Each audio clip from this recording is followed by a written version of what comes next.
Welcome to another episode of the Nashville Dads. This week we have on Dan Nordheim from the podcast Life of the Record.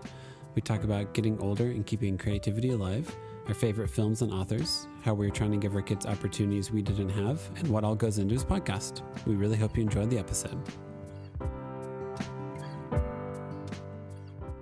Tell me about how old is Addie now? And what's she like? Yeah, so Addie is 10 years old, which is crazy. That's what all the dads say, I'm sure. Yep. Whatever age it is, it's crazy. Yeah, she's great. She's a really cool kid. We have one kid, so we're very kind of infatuated with her as a human being, from the beginning. And she's just she in a way has a life that I wish I had as a kid. And so, she was born in San Francisco and grew up around there, and was, every time I see, my wife would text me a photo of them at Golden Gate Park or overlooking the Golden Gate Bridge, and I'm she's at forest school with her friends, and I'm like, man, this seems pretty idyllic. Yeah. Compared to public school that I did. But anyway, she just started like that, like a nature kid in San Francisco, and we kind of moved to Nashville in 2020, I guess, and she adapted really well, and it's fun to see the different eras that she's sort of entering. Now she's kind of preteen-ish, which is crazy and fun and challenging and all that. But yeah, it's really fun. We just start kind of buddies, and I kind of, she's one of those dads that I probably won't say anything negative about my kid, at least in public, because she's the best. Yeah. Well, I feel like, I first ran into you because you came to some dad walks and stuff, and it seemed like you and your daughter, it's like you, the way you interacted with her, it seemed like she was just a good hang. Like you guys just wanted to hang out, be kind of casual. You kind of point out stuff to her, be like, oh, hey, look, I think there's a deer over there. And she seemed like she had independence and curiosity to her. She'd be like, oh, hey, Dad, look at this. And you guys were just kind of banter back and forth about observations, which is kind of, in my mind, the goal of raising a kid is, I'm not here instructing you and correcting you all the time or saying don't put that in your mouth, but just kind of hey, you want to go on a walk? Just point out what we see and chill for a bit. So that ain't bad. Yeah, that's a lot of that's just due to her temperament. I don't know, every kid's so different, of course, but she's always been pretty laid back in that way, and partly our parenting style. My wife and I have never been punishers or I can't think of one punishment she's ever had, which for better or for worse, but she, I don't know, it's built sort of on trust, and so far it's worked. We'll see, knock on wood, how long that lasts, but yeah. That's how it feels with our oldest, Holly. Is she's very independent, observant, and old for her age. She's very much an old soul, which I feel like Addie is also. And it's almost I feel like sometimes I'm am I giving her too loose of a leash? Should I be more on top of him? No, she's pretty chill. Maybe she shouldn't listen to so much Taylor Swift, but I feel like that's most young girls. But that's more my annoyance with only hearing Taylor Swift in the background for an entire day, and that's not really her fault. Right. Yeah, I know. I feel your pain. That's coming for sure. Whatever artist it is, but for right now, Addie is kind of, she likes music, her own music and stuff, but she's sort of, whenever she's with me, she knows that I'm going to put on whatever I'm obsessed with or studying, and she's sort of this is weird, I don't know, certain things. She knows it's sort of not her, the pop music she knows. So she's Papa's music's pretty out there. Today I was driving her from the dog park home just a couple hours ago, and I'm I really want to hear this 10-minute Neil Young song, and I just played it. Which Neil Young song was it? It was Down by the River. Okay, I was hoping you were going to say Cortez the Killer, because that's my favorite 10-minute Neil Young song. That's a great one. Yeah, I love that one. Yeah, it's Neil's guitar playing. I'm the older I get, the more I'm I just want to hear a long dad guitar solo that's 10 minutes hopefully at least 10 minutes, and it's just the right vibe, and she's just sort of used to it. This is Papa's going to put on these long ass songs. Sounds good. Yeah. Have you ever heard the Dave Rawlings cover of Cortez the Killer, in which he goes into method acting by Bright Eyes in the middle of it and then goes back to Cortez the Killer? Oh man, no, you got to send me that. I Oh have to yeah, hear no, that. it is fantastic because I think Dave Rawlings and Gillian played on that Bright Eyes album, "Lifted" or "The Stories in the Ground," "Keep Your Ear to the Ground." But no, it's like he just seamlessly goes into like the first, or maybe it's the other way around. Either way, it's a mashup of those two songs, and only like the seamless guitar playing way that Dave Rawlings can do, where you're just kind of like, how did you know these songs went together? How Oh did you man, know? How are you yeah, this smart? that's amazing. I've been on a huge Bright Eyes kick, and I actually also just bought Gillian tickets and Dave Rollins Nice. tickets for the Ryman. So yeah, you're speaking my language. Yep. And What is Addie into? Holly, our kids just got into like Disney High School Musical stuff, like yeah. Descendants and all of that. Have you been able to avoid that? And if so, how did you manage this? Because this is my hell. Yeah, my nieces are super into Descendants. Oh, it's so bad. I haven't seen it yet, so I can't say, but they love it. And I've been trying. Sometimes I try to convince Addie, like, let's try watching something even like that or like whatever. But she's really kind of a purist about, like, she wants to kind of always watch stuff that she's already seen, which is makes it our limit. It's very limited what the selections are then because of Yeah. that. So I have a hard time getting her to try something new. But yeah, and she's also a little bit freaked out by, like, she's sensitive and she doesn't want anything that might be like slightly scary. And I don't know if those are scary. I know they're kind of like musicals, so probably not. Yeah. They're not too scary, but I get you. But something about it, she's like, I don't really want to watch that yet. And so I'm like, okay, no pressure. So I'm always, yeah. So I've been lucky to talk her into like stuff I love in certain scenarios, like the music thing. But like, I got her onto a bunch of 80s movies that I grew up with. And Nice. sometimes that didn't go well. Like, she's still a little traumatized by Empire Strikes Back. So yeah, like I've learned my lesson on that one. But like, we watched like, we love watching like School of Rock or like, Okay. Fantastic Mr. Fox or stuff like Mhm. that. But yeah, Descendants we've not seen yet. Do you think, I think it's really funny to realize that like media or movies you consumed as a kid actually have horribly traumatizing things in them that you probably desensitized because everyone else was like, it's a kid's movie, it's fine.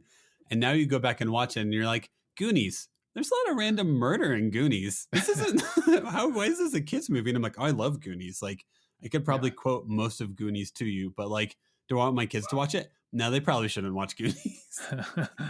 Right. I know. I was just talking about this with my wife. We really want to get her to watch that maybe, but like fast forwarding certain scary murdering moments and stuff. Dead bodies falling out of freezers, Yeah.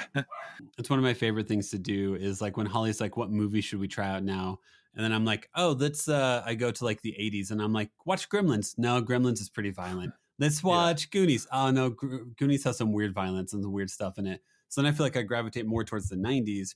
But then I'm like, oh, Lion King. Lion King's pretty sad. Like his dad does die in front of him, then he gets blamed for it. No, that's pretty bad too. Let's just watch a Goofy movie. I don't think the Goofy movie can traumatize you. So Right. it's very, very different. Like very different than like movies that exist nowadays. We grew up on like that. Well, here's some darkness. Here's what is it? Land Before Time. Like here's just a mom dying randomly in the film in the beginning, and here you go. Yeah. Now go watch the rest of it. And I'm like, huh. I know. Not sure It's about that. yeah, it's like, yeah, I mean, like Jaws is PG, like in the Is it 70s. really? Like, yeah. A bunch of those are like, I think Raiders of the Lost Ark is PG and all, Yeah, that's right. Yeah. Yeah, because the face melting scene, I remember being like, why is this would probably be, yeah, this would be like PG-13R nowadays, wouldn't it? Right? yeah. Yeah, that stuff. I have no good judge of that stuff because I adored Indiana Jones and all that, all the dark stuff as a kid. Like, the only ones I couldn't handle were like the crazy horror, Yeah. like when I was like 5 and my older cousins were watching Firestarter, and Yeah. that kind of messed me up pretty bad. I Yeah, was like, it should. Do you feel like you kind of hinted at this a little bit? I think it's fascinating that every generation we do try to make our kids' lives better than our lives were growing up, and it's never like a testament to like I grew up and it was bad, but there are little things that I feel like where I'm like, oh, like both my parents worked. I'm a stay-at-home parent. So like my kids hopefully don't have like the hours at home alone during the summer that I experienced. right. You kind of mentioned it a little bit, like you grew up in Michigan, right? That's right. Yep. What opportunity, what do you feel like Addie's been able to do that you're like, oh man, I'm so glad she's been able to do this because that wasn't an option for me whenever I was a kid. If like that's not too like personal or anything like that, Yeah, yeah. Yeah.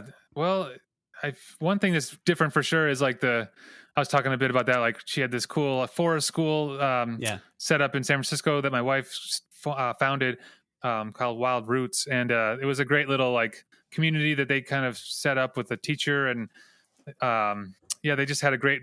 It was a great outdoor kind of play school Hmm. in the beautiful city, and Golden Gate Park's amazing, Yeah. and yeah, felt like that would have been really nice to have. Like, I think was in like a church basement, kind of like I relate something to like that too that. much. Yeah, Yep. my preschool was like that, and a small town in Michigan, or mid-sized town, but like the opportunities weren't there in the same way. And now my Mhm. daughter's also, we homeschool her, but she also has these tutorials here in Nashville, and she gets to like sign up for electives. Like she's taking like stop motion animation right now, and Oh, or cool. like stuff like that. Like she gets to do ukulele lessons, or there's a lot of different things that she can choose to do, and um on top of like the regular core stuff. But like I would have loved something like that as a kid, Yeah. like the more of that we had, some of that like in later, like in high school, but it was always so limited what you could choose to take in public school when I was a kid. And I remember being like, I want to take music, but I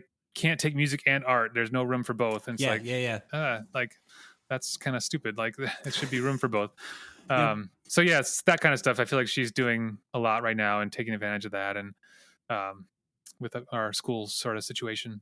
Yeah, that's awesome. No, I remember like, yeah, being in like middle school or something like that. And it was like, you can either do choir or music appreciation. And I'm like, music appreciation sounds like a really boring class. So I did choir. So, and it wasn't because like I wanted to, it was because like I just didn't want to do the other option. Cause yeah, it did seem more like, hey, you do this or this. And it's like, could there be more than just one or two options? Like, no, these are your options. You go and do this. So Right. it makes sense that with like homeschooling, you would be able to be like, hey, that's the biggest selling point I feel like to homeschooling would be being able to cater lesson plans to your child's interests and giving them opportunities to like grow in that as much as they can.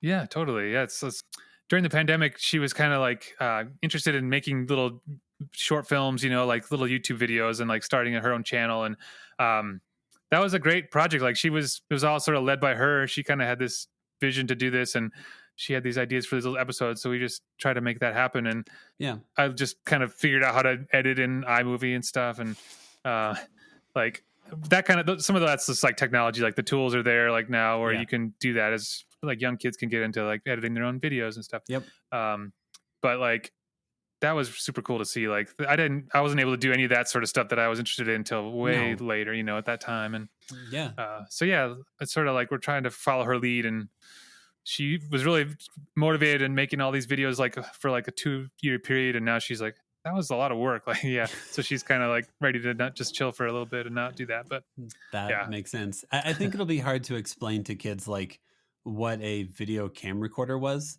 That like you had to Yeah. have like the VHS tape inside of it. You had like how many barriers there were to recording film or like capturing stuff visually was just like so ridiculous. Cause like, yeah, it would like my friends and I totally have made like really dumb skate videos whenever we were kids if we would Yeah. have had iPhones back then. Instead, we just hurt ourselves and no one got to see it later whenever we tried to do skate tricks and didn't do them successfully.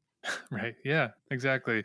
You could only, yeah, in the 80s, it was like whatever, you could borrow a camera from somebody and Yeah. use it for like an afternoon, and that's it. And that's all you get for like Yep. years, Yep. And if you forgot to charge it or put in a new tape, then it then is just useless. Wasn't worth anything.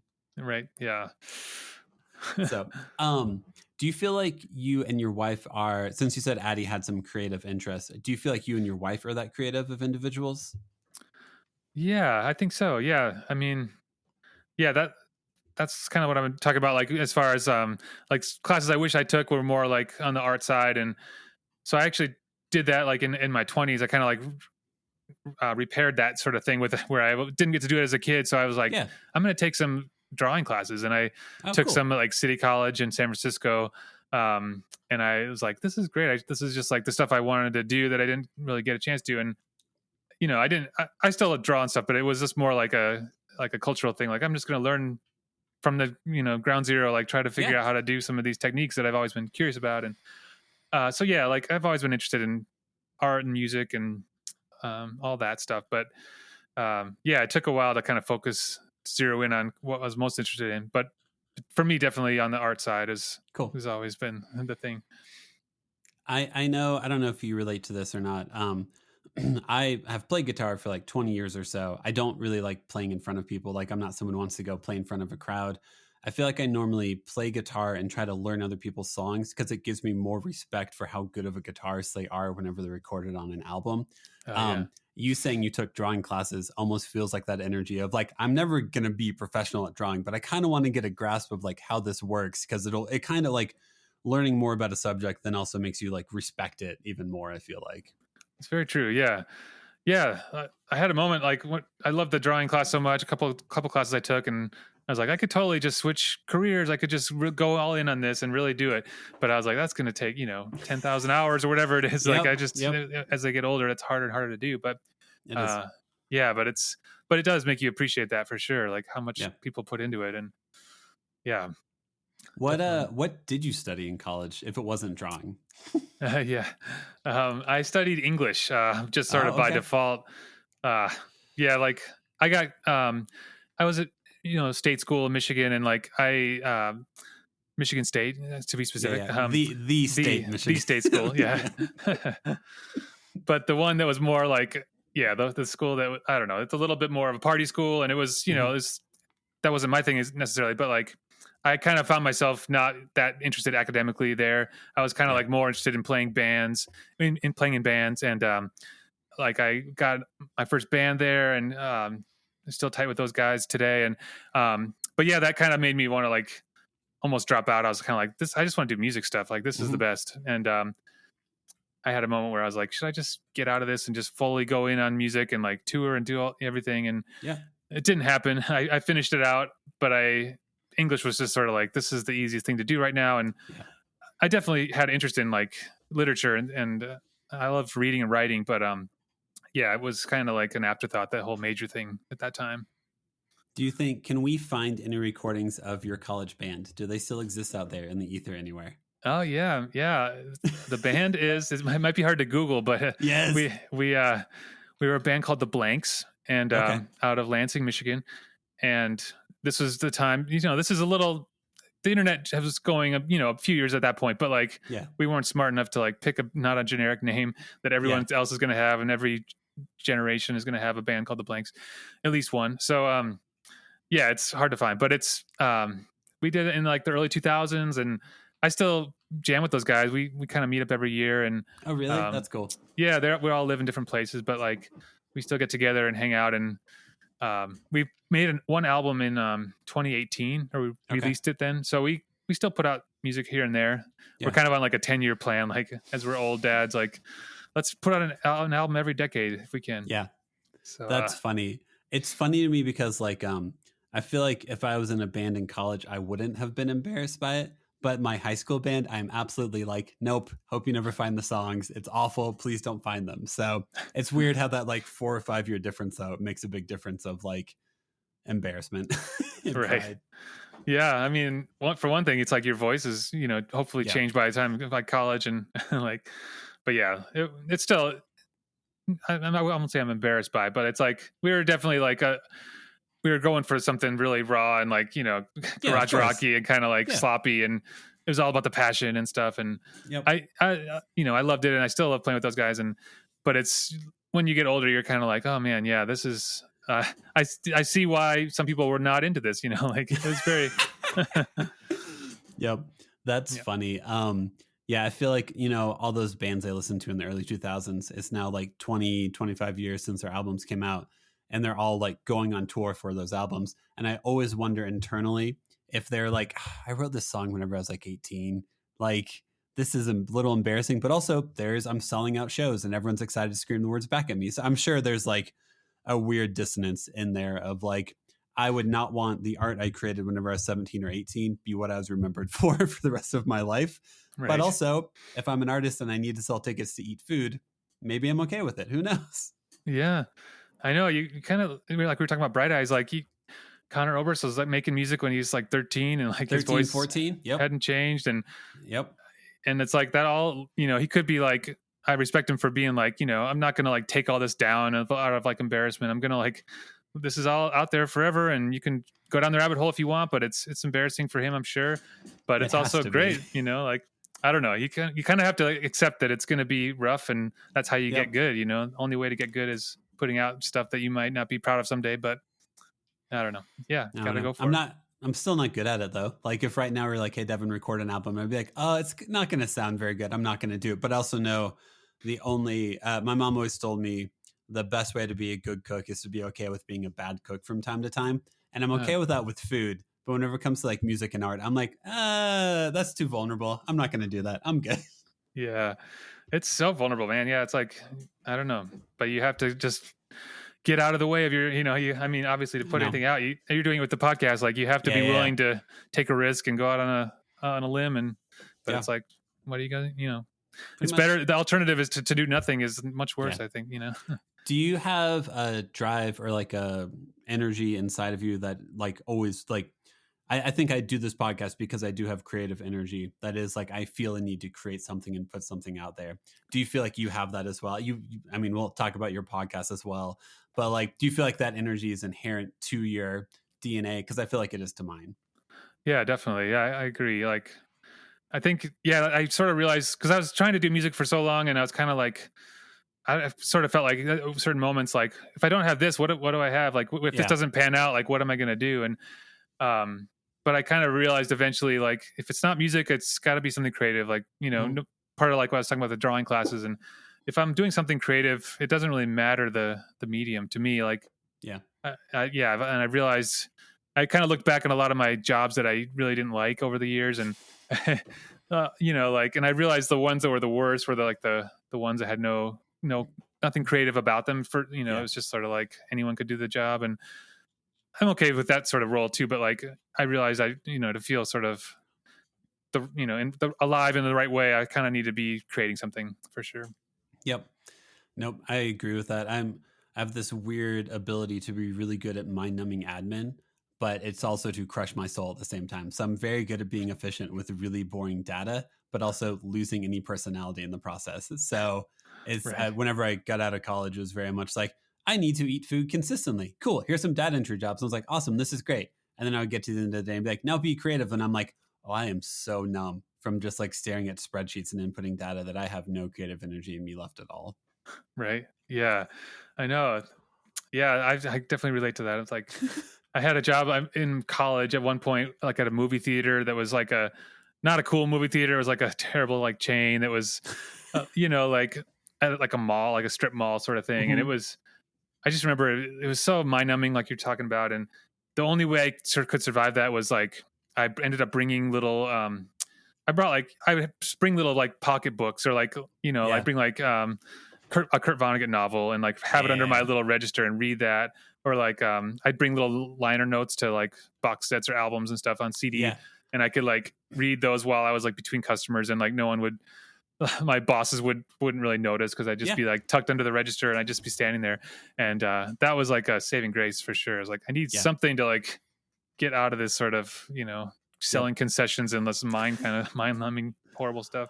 My Yeah. my high school job was working laser tag at a mini golf place. Uh, So like laser tag would be like the sessions would be like 20 or 30 minutes. So you would like get people in, get people out. That'd be like 5 or 10 minutes or something like that. And then you would just sit there for like 20 to 30 minutes until the session was over. Be available if someone needed help. And I mm, think that's where this is also extremely early 2000s, but I just read a bunch of Chuck Palahniuk is basically oh what I yeah. did in high school was sit at laser tag and read like Choke or Survivor and just be sitting up there being existential and moody while Right. people ran around and played laser tag. So It's kind of perfect. Yeah, yeah, it fits. it does. I know. We're kind of like minded in that way because I Yeah. was same with like the horrible movie lights and like all the popcorn popping and all these bright colors, and like I'm just like in Slaughterhouse-5, like deep in this Yeah. sort of yeah.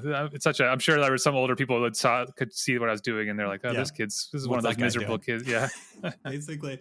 I had like a moment in college when I was reading all this stuff, Vonnegut and some Polnick and stuff like that, and Yeah. certain things where I realized that I was watching David Lynch movies a lot and stuff, and Yeah. Yeah. Yeah. I just kind of realized like I just like to be like swept up by the art and not have to figure it out necessarily or have like Yeah. Yeah. Yeah. a take on it or like a like yeah, like I remember this documentary a little while back about the different versions, different ways you could look at The Shining, the Yes, Kubrick yes, movie. yes. Yeah. And I was just like, I started watching it. I was like, I don't care. I don't. For me, I don't care like about what this could mean. I just love to watch it. I just think it's a Yeah. great movie, and I don't really have an intellectual look at it or like a Yep.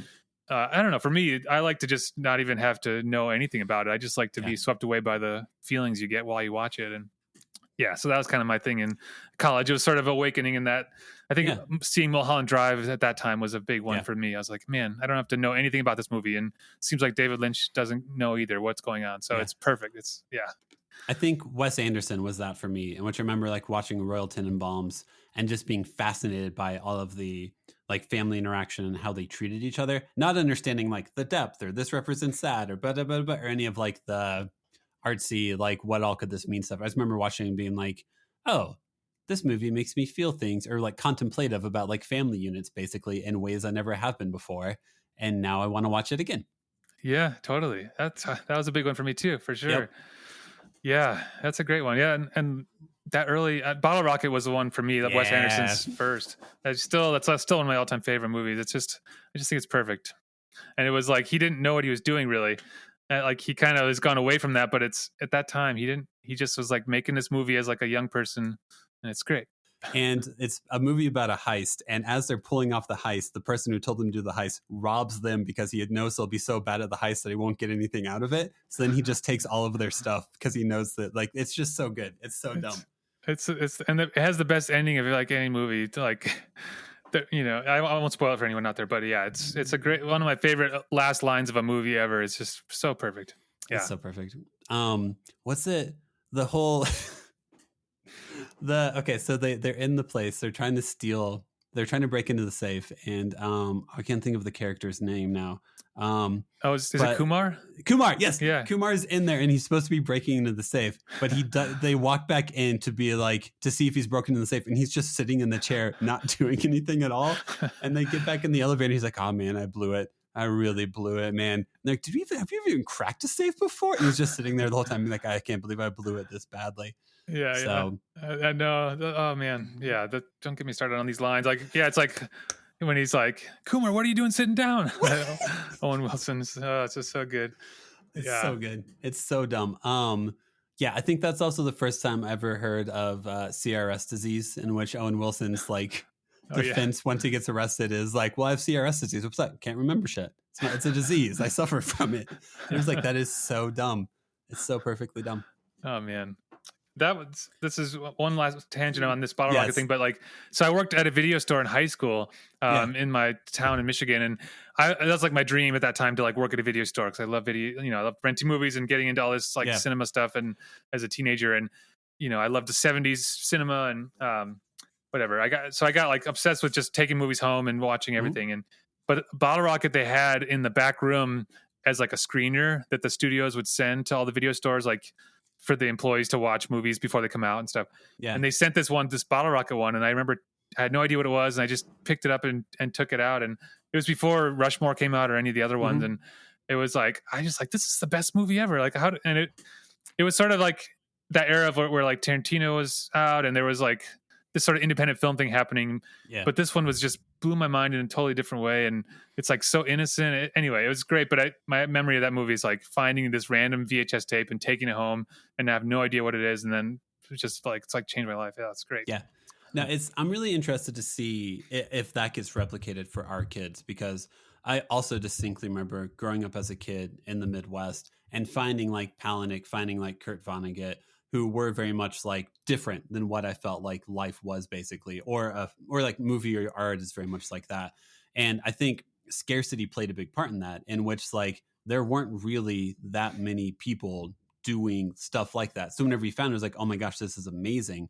So I'll be really interested to see what captivates our kids' minds in that way. Because what's their David Lynch going to be? Who's their Christopher Nolan going to be? Because there has to be something, but there's so much content out there to consume and be a part of. It's going to look drastically different than what we had. For sure. Yeah, I know. It's like, I remember like literally thinking that like when I was so into cinema and stuff and working at the video stores, I worked at a couple of different ones in college and high school, but I remember thinking like, any cinema fans in this town have to come here. Like this is the only place to get like foreign films and stuff. So I was like, oh, everybody, it felt kind of good. Like everyone's going to come through here. Like I'll know all the cinema fans, and they're hardly, I didn't really meet anyone that way, but like in my mind, I was like, this is the only way to see this stuff, you know, like, and it's just so weird to think about. Like, it's so different now. And yeah, like, and I would go to record stores as a kid and buy vinyl, even like when it was super obsolete at that point, and they were all like in dollar bins and stuff. And like, I remember the old dudes would be like, this kid always buys vinyl. Like, that's kind of weird. And but they gave me some deals because of it. They're like, no one your age buys vinyl. So we'll give you like a few dollars off and stuff. And anyway, but yeah, it's just like, that was like, I was so desperate to find stuff that I would be like, spend my time in these places like video stores, record stores. And like, how do I like take this all in? It was very hard to find. It's just, no, no, it's definitely very like, different for our kids. Even like online shopping, like I'll never forget like finding a band, not being able to buy something from their online store because they didn't really have one, and then just hoping that Best Buy in my town had it because Best Buy has sold the most CDs. So that was the only hope I had to listen to like music from a band. And then I remember by the time like going into college, like, oh cool, if you want a CD, you just order online and you find it and it's all fine. So access to art was such like growing up, access to art was a very big thing. Whereas now, like, streaming services, like you can do whatever you want. You can find whatever you want. It's great and awful all at the same time. Right. It is both. Yeah. It's like the access is great, but so I'm sure for kids, it's gotta be so hard to focus on it. Like I'm always really impressed with like a young up and coming artist. That's like like a 20-year-old, like MJ Lenderman or somebody like that, or like, or Adrian Lenker from Big Thief. Like how do these younger, people focus that well and get so good at their craft just in this world that we're in where there's so much out there that could distract them so easily. And it's just always so impressive when it's, especially if someone young, like how did they figure this out young? Like it's admirable. I don't know. Dan, you have a podcast that I am in awe of who you get to have on and what guests you have on. So please, and I'm also slightly a music nerd, which if this is your first episode listening of the Nashville Dads, I'm a massive music nerd. So tell us about your podcast, how you made it, and just tell us about it. Yeah, well, thank you. That's a really nice intro.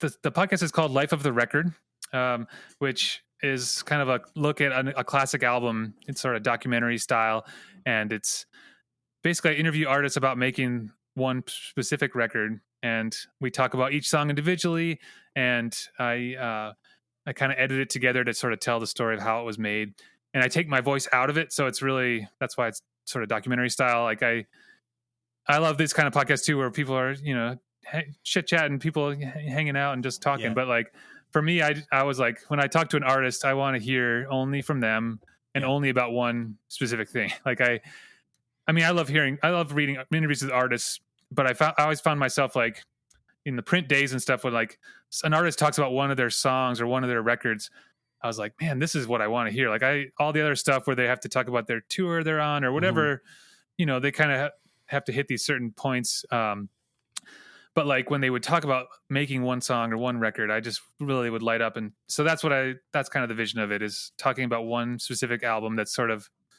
iconic in some way. And, and also with the benefit of time where we look at it a little bit later. So like I always do 10 years or older albums to kind of have like, I want them to be sort of canonical in some way where that's like a really interesting record, and hopefully the artist will have a lot to say about it. And but that's kind of the idea. And I started it. I didn't really know what I was doing as a podcaster. Like, I'm sure you can relate. Like when you first start your first one, it's like, I don't know what I'm doing, but let's try to figure it out. And and it's done better since then. It's like, I feel like I kind of called in some favors working in the music industry a bit and like being in bands, and like I just sort of tried to get a couple people to sign up for it early on when I was sort of pitching it. And then I didn't know if it would keep going or not. I just kind of like, I have no idea. I'll just put out a few episodes and see what happens. And I was able to get more going, and then they kind of build, as like it's just, it starts to get easier to book people. And that always makes a huge difference.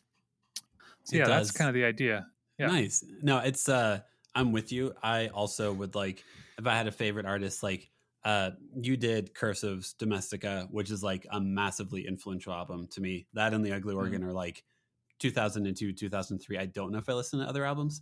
Oh, man. for both those years. And so like, but I've always wanted to be like, Tim Kasher, how did you feel about every single song on this album? So like I think it seems it must be a common music nerd thing where when someone has an album that means a lot to them, they're like, but what were your thoughts on every single song? So as a Yeah. music lover, I'm greatly appreciative that you figured out how to get artists to talk song by song about their albums. Thank you. Yeah, it's very fun. I love it. It's like I've kind of realized that too with my own music. Like I remember, when I put out records and my first few bands and stuff, I try to get like some local press. I remember like getting some interviews in like San Francisco alt weekly type papers and stuff. And the journalist would ask me like, can you write something up about the album? And I'll just use some, key moments from that or whatever. They basically asked for like tell us about the record in email form, and I'd send them a little thing. But I found myself writing like a 2-page, someone asked me just like a prompt, like, hey, can you tell me about this album? Yeah. And I just like started typing, and I'm like, oh man, I could just talk about this forever. Like, and I kind of found that too when I would just like sort of mingle with musicians and stuff around town and stuff. Like, people just like to talk about their art, and like, hopefully. And as a fan of those artists and like, fan of music, I like to hear about it as a music fan. Like, it's super interesting. And I've also, like, we're talking about movies and, different art forms. Like, I also just love editing, and like, I love like telling a story through editing.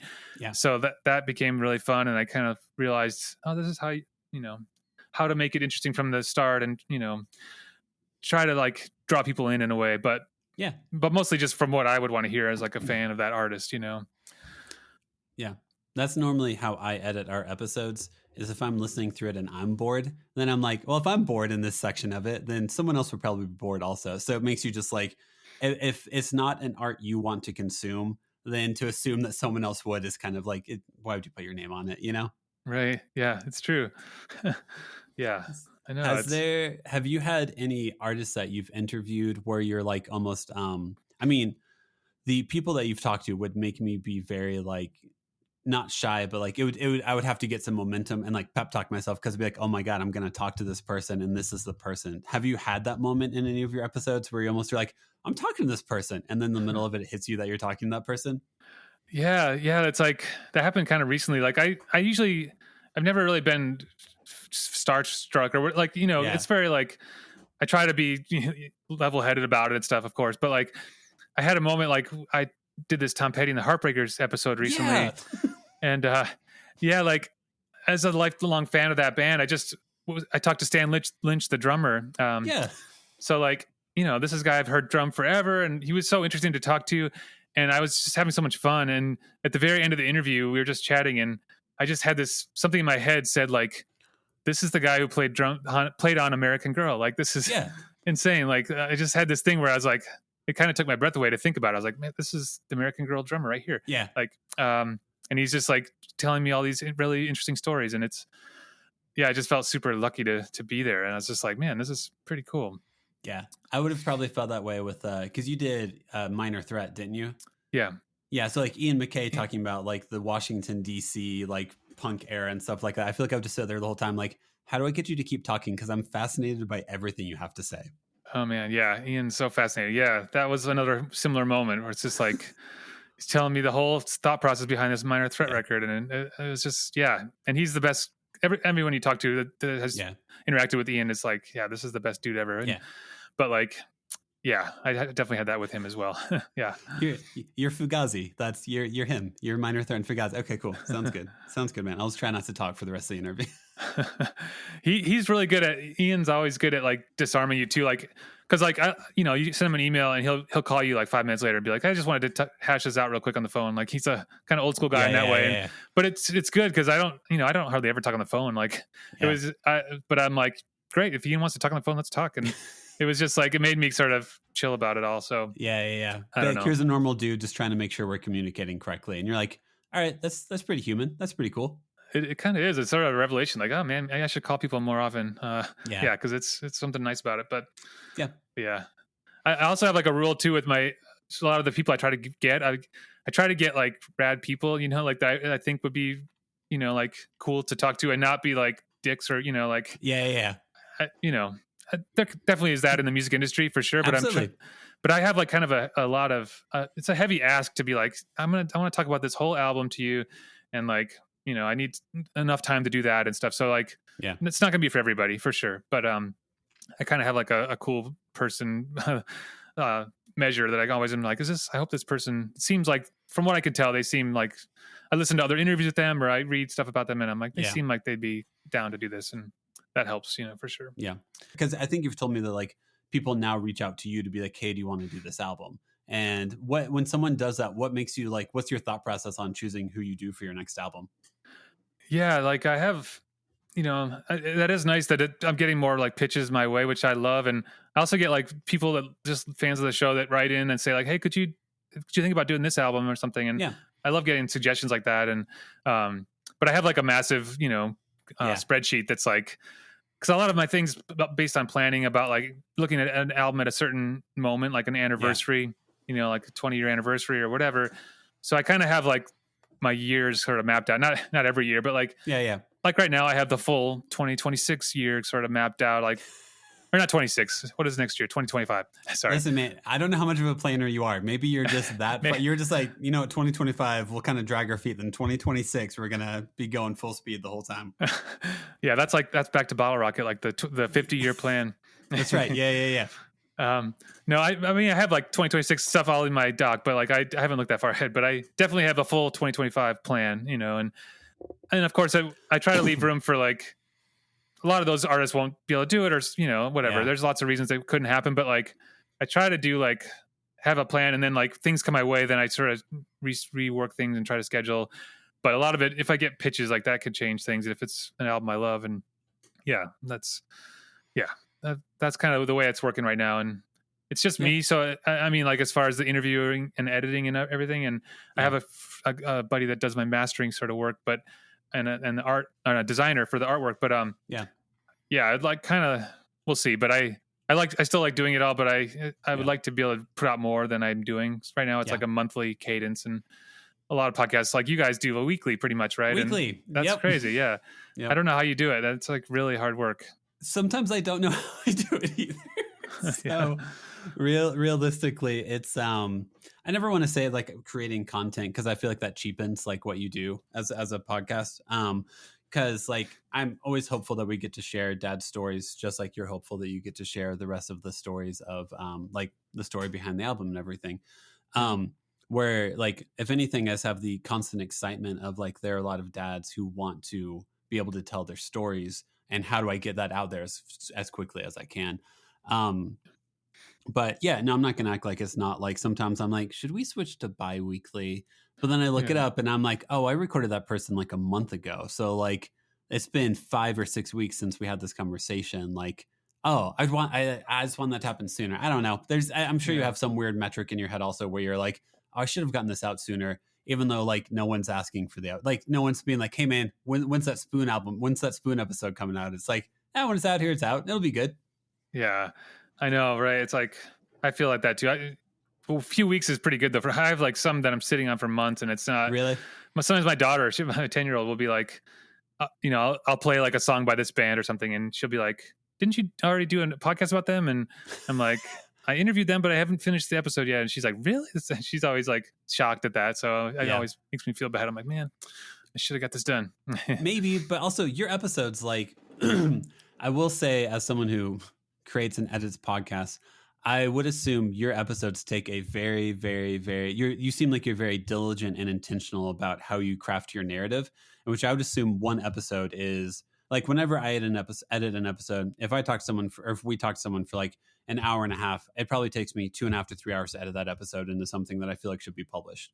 For yours, I'm assuming you might like when you did your Violent Femmes episode, it sounded like you did 3 separate interviews, and probably all of those interviews were probably 2 to 3 hours each worth of content. So then you had to edit those up. You had to do individual, how do I know where this is by track? And then how do I splice this together so this all works out? So like an episode like that, I would think that would take me 3 weeks or something like that. And then at the end of the 3 weeks, I'd be like, did I do this the best I could have? Could I have if I did episodes the way you do them, I would probably question if I could have done a little bit more for every episode.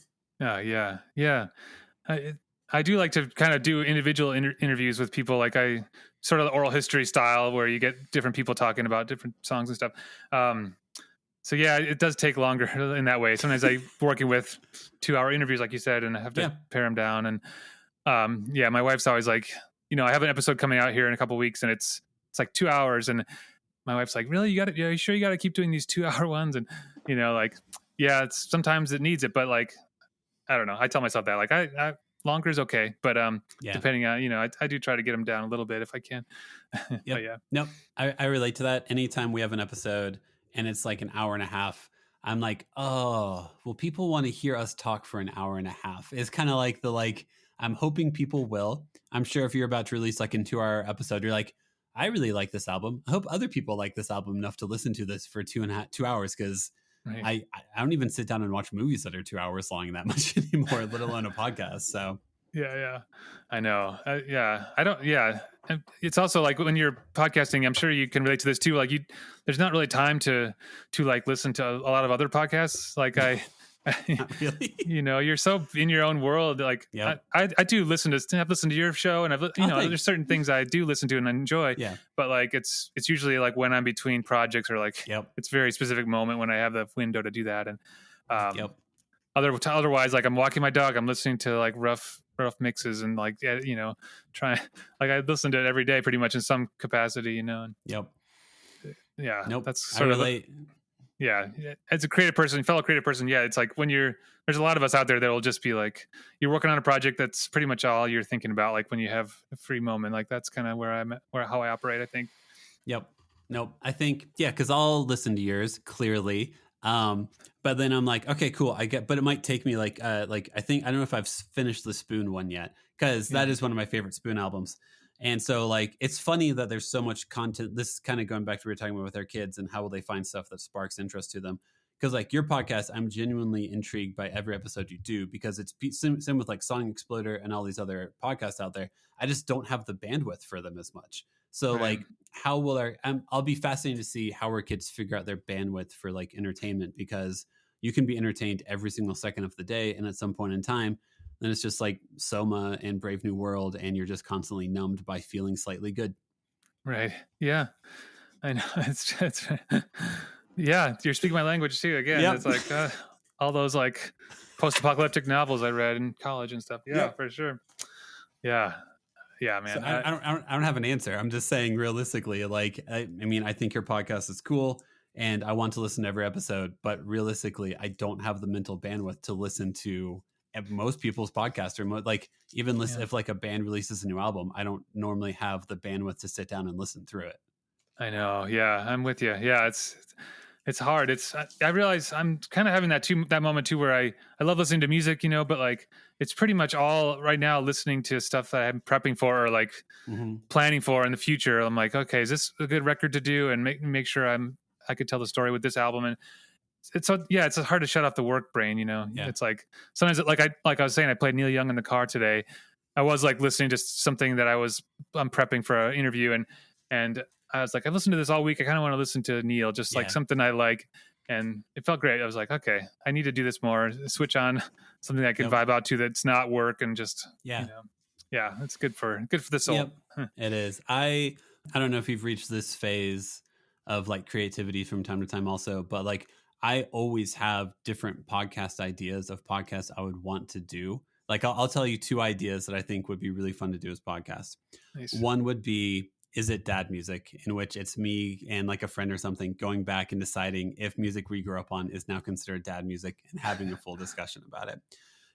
Okay. Another one I just came up with this week that I would be very personal to me would be music from my parents' kitchen, in which you go through all of the albums you would always hear around your house growing up the entire time, and now listen to them as an adult and be like, because like Tracy Chapman's like self-titled album, there's a song on that album that is very clearly about domestic abuse, and I heard it constantly as a kid, and now I'm like, I think it'd be fun to go back and like listen to stuff you listened to a ton as a kid and be like, hey, now that you can actually know what these lyrics mean, how do you feel about this album, and how does all of that work out and stuff? But and then it's kind of like, I don't know, as we get older, I feel like inertia to get stuff started is just it's such a mountain like to overcome sometimes. It's true. Yeah, it's very true. Well, I love those ideas. I hope you can start them if you have time, if you Hopefully, find the right? Yeah, time. right. Yeah. But yeah, those are great. Yeah, I know. It's sometimes people ask me that, or they like. I've had people write me like, "Hey, can I pitch you this show?" Or like, "If would you want to work on this show or collaborate or something?" Yeah. I just don't have time. But like, I can't. For me, I can't even picture even developing another podcast Yeah. ever. Like, I just takes so much out of me that it's Yep. hard to even imagine. So I'm impressed you have even other ideas. Like that's pretty rad. Well, there's no follow through. There's ideas, but no follow through. So just don't be too impressed, you know? Yeah. Anyway, in the interest of time, I will start to put the episode to bed and ask you the 5 questions. Okay. Yeah. I feel bad. I don't know if we talked a lot about parenthood or mostly art and music and film and stuff, but like, yeah, I love that you're doing this, and I'll be eager to hear the 5 questions. But I don't have any. Hopefully, the other dads out there are fine with all these tangents. What's fascinating is I do think that like what I'm hopeful for is to be able to just fucking be hippie about it. To capture like the essence of energy of someone and who they are as a dad. Because the reality is I think there are a lot of other dads that are like us out there who do go on, who do have these movies, this art, these films that mean a lot to them. And as they've gotten older, they don't feel like they know that like, like I don't expect myself to sit down to write an album that inspires people. But I know that my love of music is so great that I have to do something with it. So I think there's a lot more people like us who don't expect themselves to create something that changes lives, but still want to be able to engage in how much something means to them. Yeah, definitely. I'm with you. Yeah. Right. I know. We got to try. It's always good to try. I'm glad I did the trial thing to like, I'm going to try to make the great work of art and all this stuff. And whatever. Some of them turned out pretty good, but like, it's still not, it didn't last, but I'm like, I still feel like, and maybe it still will come, but like, but yeah, at this point in our lives, like I'm happy to lift other people's art up. And just like you said, like being creative is key. So any way we can be creative and keep this going, it's pretty fun. It is. And I also at some point in time had to change my definition of creativity because I assumed music and lyrics was the only way I could be creative. And then at some point in time, I was like, actually, you feel deeply uncomfortable anytime you write a song with very personal lyrics. So you aren't willing to push through it. Cool. So you still want to be creative. That's just not the outlet for you. And that's okay. Right. Yeah. There's many ways to be creative. Yeah, for sure. And how lucky is that? Yeah. Anyway, starting to put the episode to bed before we start talking about Kid A or random albums that no one else wants to hear about for the next 3 hours. So first question, did you have any backup names for your daughter? Yeah, that's a good question. She's named Adeline after my grandmother Adeline. And I was super sold on that name for maybe 10 years at least before she was born. But my wife, we knew each other like in high school actually. And back then my wife had like a name that she made up that we used to chat like, oh, well, someday if we have a kid. And we ended up like liking that name, but we ended up being like, that kind of sounds 90s. Like it was, we were 90s high school kids. And it was like, it just was something she made up. It was cool at the time, but we were like, maybe let's do something different. And that kind of evolved. But it was always in the last 10 years or so before she was born, it was definitely Adeline. Cute. Nice. Yeah. Next one. Do you have a favorite TV dad? You can also change it to favorite movie dad if you wanted to, since you are such a cinema fan as well. So favorite TV or movie dad? Oh man. Yeah. I remember you asking these questions. I should have prepped a little bit. Trying to think of, when at the top of my head, I'm like, man, there's so many kind of shitty dads on movies and TV. There are a lot. Yes. Like, man, I'm thinking of like I always loved the Wonder Years when I was a kid, and that dad's just brutal. And I have never gone back and rewatched the Wonder Years as an adult. Oh man. Yeah. It's worth it. I don't know. It's been a while since I've done that, but like, I was kind of at one point I got obsessed with it again in high school, and I like taped them all on VHS, and I had like all 150 or whatever it is episodes all on VHS. And I was like, this is the best show ever. But anyway, that's not a good dad. I'm trying to think of a good dad. I'm thinking of like all the Steven Spielberg movies that I loved, like those dads were absent, like E.T. and stuff. Yeah, so, do the Goonies even have parents? I don't know if they have parents. Right. I know. Yeah.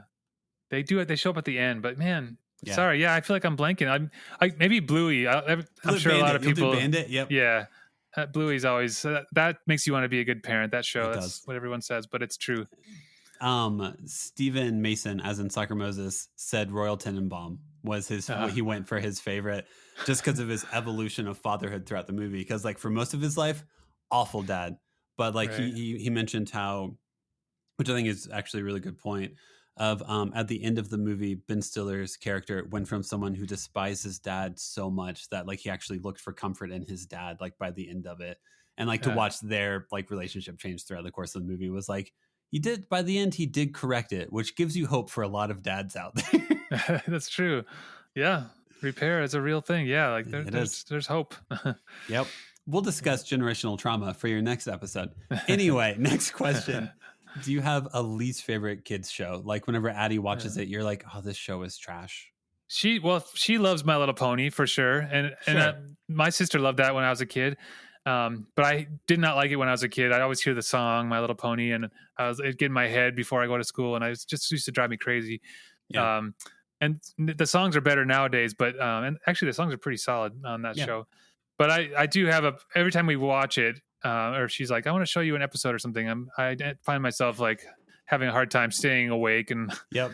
I don't know what it is. It's a lot of bright colors and stuff. It's just sometimes a more muted color kind of like, you know me. I like 70s cinema stuff, so I don't know. Exactly. Yeah. I can't watch these bright. There's so much happiness. What's going on in this show? It's true. Which is probably why I can't do like Descendants or any of the Disney like modern. Yep. Like whatever High School Musical kind of shows. I cannot look at those. It's too much. It's too bright for me. Too much. Yep. Yeah. Okay. I forgot. So since you couldn't think of a favorite TV dad besides Bandit, I'll do one of the backup questions for you. Do you have a go-to replacement curse word? Like whenever you know that you want to say the F word or something like that, but you decide not to because Addie's in the room, what word do you say instead? Oh man. Well, you just say the word. I kind of true. Yeah. Like my wife and I are really, my wife's worse than me. She curses like a sailor all the time around our daughter. But like, yeah, it's something about like, I mean, we both grew up sort of like not allowed to swear, but my, we were not allowed to swear as kids, but like I'd hear my parents swear all the time, like especially my dad.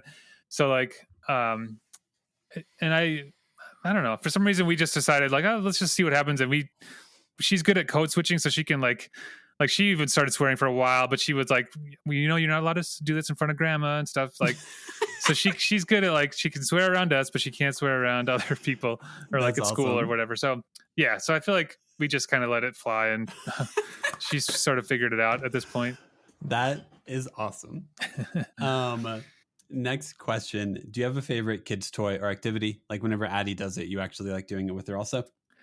Yeah. Well, it's not really, I guess it's more activity, but like I've recently in the last couple of years kind of rediscovered the magic of Disney World. Oh yeah. Which is like, I went when I was a kid in like the early 90s and stuff. And I hadn't had any interest in going back, for 30 years, but then like Addie was at the right age and we had some family that wanted to go and I went and I was just loved seeing it. Like I mean, it's really amazing for adults as well as kids, but like, yeah, I was really swept up by the whole magic of it and kind of like, man, this is the hype that everyone's been talking about forever. And I just love taking her there. Like we've gone 2 years in a row now. And we both are like, every time we're both like, I feel like a kid again. And she's so happy to do it. It's like the best. It's just the best ever. So I feel like my wife's like, we can't keep, paying for these Disney World trips. But I'm getting to the point where like, I can't imagine like not going. Like, it's just, we really love it so much. Like the two of us. So yeah, that's an activity, I guess. That's cool. Did you ever, did you go, which one's in California? Is it Disneyland? Right. Yes. I've never been to that one actually. Okay.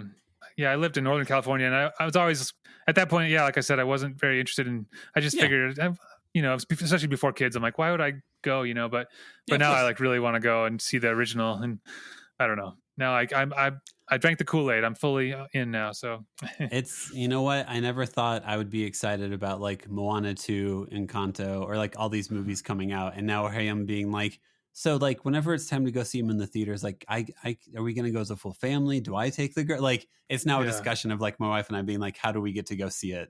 Type of thing, which yeah, 15-year-old me would not believe that would be the case at all. Right. Yeah. I'm with you. Yeah. I think we're buying tickets this weekend. Yeah. It's coming out. Yep. So yeah, I wanted to. Yep. Okay. Last question.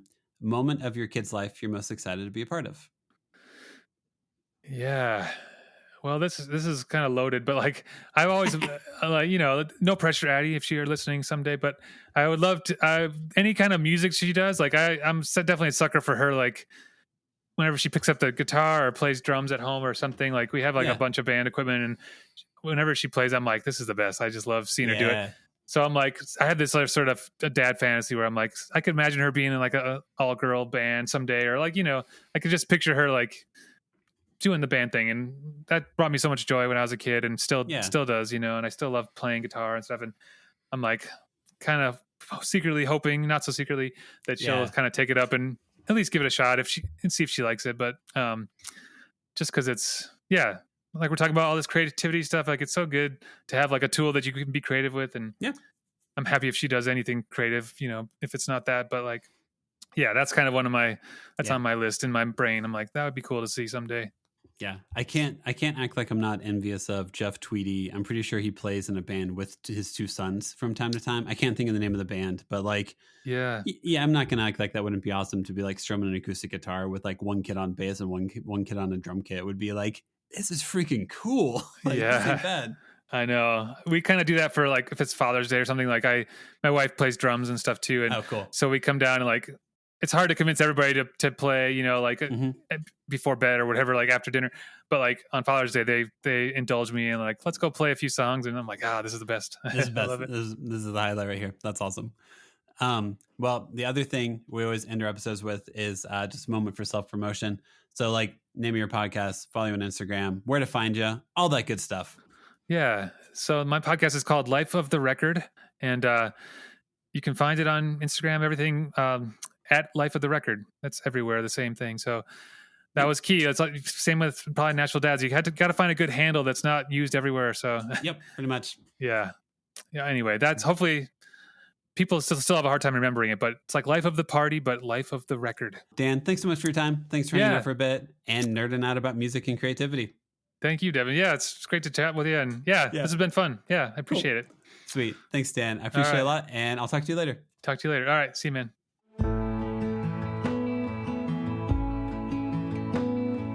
Thanks so much for listening. Please make sure to follow us on Instagram and Facebook at the Nashville Dads, and make sure to follow us on anywhere you find your podcast, and please give us a 5-star rating. And thank you to Matt Oakes for providing the music for the episode. Catch you next time.